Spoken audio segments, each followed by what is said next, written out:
नमस्कार दोस्तों, मेरे नाम है शशिकांत पंडित और आपका स्वागत है मूनस्टोन क्लासेस में। इस पर्टिकुलर वीडियो में एक बहुत सा इंटरेस्टिंग सा हम लोग क्वेश्चन को डील करेंगे। तो क्वेश्चन देख के थोड़ा टेंशन तो आ रहा होगा कि ऐसे क्वेश्चन को कैसे डील किया जा सकता है, लेकिन ये जो क्वेश्चन है ना, आपको 2 स्टेप में आप आराम से कर सकते हैं।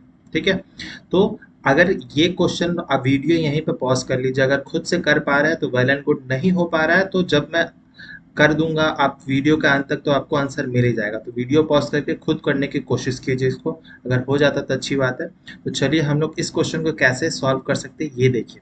तो सबसे पहले अगर देखा जाए क्या क्या टर्म्स बेस देखा जाए, गौर किया जाए तो 2 है, 6 है, 10 है, 5, 15, नीचे है 25, 3, 4। तो इसको हम लोग अलग अलग सबसे सिंपलेस्ट फैक्टर में कन्वर्ट कर देंगे। तो देख रहे हैं कि दो जो है सबसे सिंपलेस्ट है तो दो तो रहेगा ही। 6 को हम लोग क्या लिख सकते हैं? 6 को हम लोग लिख सकते हैं, 6 को हम लोग लिख सकते हैं 2 इंटू 3 लिख सकते हैं। फिर 10 को हम लोग लिख सकते हैं 2 इंटू 5 लिख सकते हैं। ठीक है, फिर 15 को हम लोग क्या लिख सकते हैं? हम लोग 3 इंटू 5 कर सकते हैं। 4 को हम लोग 2 इंटू 2 कर सकते हैं। ठीक है, सिमिलरली 25 को हम लोग 5 इंटू 5 कर सकते हैं। ठीक है, तो ये समझ आ रहा होगा। अब हम लोग न्यूमरेटर में देखा जाए तो क्या करता है, पहला जो स्टेप होगा 2 टू द पावर n होगा। फिर 6 को हम लोग क्या लिख सकते हैं? 2 इंटू 3 होल पावर में होगा m+1 इंटू किया जाए 10 को हम लोग क्या लिख रहे हैं? 2 इंटू 5 होल पावर में आ जा रहा है m-n। फिर सिमिलरली 15 को हम लोग लिखेंगे 3 इंटू 5। ठीक है, m+n-2। ठीक है, डिनोमिनेटर में हम लोग क्या लिखेंगे? 4 टू द पावर m, तो मतलब 2 टू द पावर 2m हो जाएगा। ठीक है, मल्टीप्लाई हो जाएगा, स्टेप जंप कर रहा हूं मैं। 3 को एज इट इज वही रहेगा 2m प्लस n। ठीक है, और इधर में हो जाएगा 25 का हो जाएगा, क्या हो जाएगा? तो 5 का स्क्वायर होता है तो 5 इंटू 2m-2। ठीक है, ये सब समझ आ रहा है, बेसिक चीजें ये सब। नेक्स्ट स्टेप में हम लोग क्या करेंगे? तो 2, 3 और 5, ठीक है, इनके बेस को अलग अलग कर लेंगे। इनके बेस को अलग अलग करेंगे तो कैसे कर सकते हैं? 2 के जितने भी हम सब लिख देंगे तो 2 इंटू एन हो गया, 2 टू दावर एन सॉरी। फिर एक आएगा 2 टू दावर m+1 आ गया।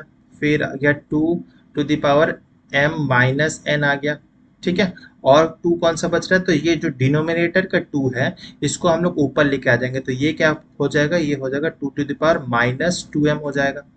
ठीक है, फिर 3 को हम लोग देखते हैं तो 3 का क्या कर सकते हैं? तो 3 सबसे पहले 3m+1 हो जाएगा, है ना, 3 टू दावर m+1।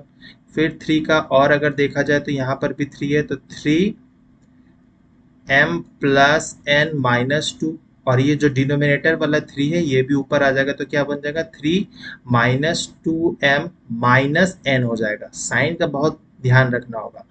फिर और 3 नहीं बच रहा है, बचा क्या? 5। तो 5 का अगर देखा जाए तो 5 का क्या है? m-n पावर में। ठीक है, फिर नेक्स्ट है 5, ये वाला m+n-2। ठीक है, m+n-2। और एक डिनोमिनेटर वाला जो है वो ऊपर आ जाएगा तो बचा वो हो जाएगा 5-2m+2। ठीक है, समझ आ रहा है? ऊपर चल जाएगा तो साइन चेंज होता है।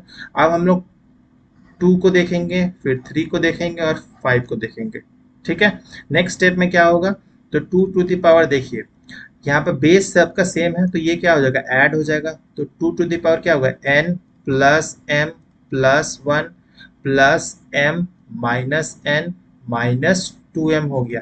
ठीक है, सिमिलरली 3 का हम लोग बेस सेम है तो क्या होगा? m+1 plus m+n-2 -2m -n।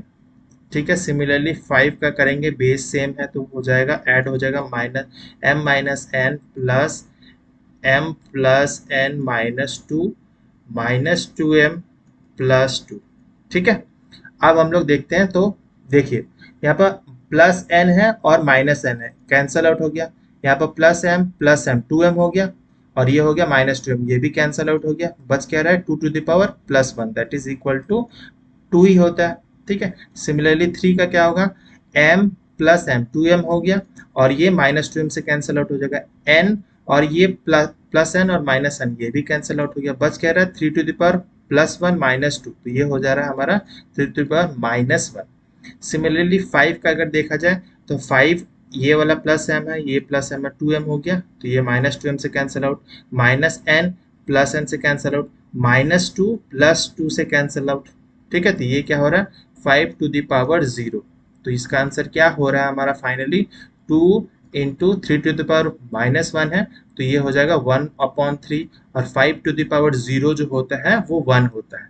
इसके लिए मैं अलग एक शॉर्ट वीडियो बना चुका हूँ, उसका आई वाले आइकन में शो हो रहा होगा कि किसी भी अगर बेस कुछ भी हो, अगर पावर जो 0 होगा तो उसका वैल्यू हमेशा 1 ही होता है। तो इसका आंसर फाइनली क्या हो रहा है, तो 2/3। ठीक है, तो मैं आपको समझाने के लिए इतना सारा लिखा, नहीं तो आप ओरली भी 2 स्टेप में ही इस क्वेश्चन को आराम से सॉल्व कर सकते थे। तो इसका आंसर क्या होगा 2/3। Hope you like the video, bye bye.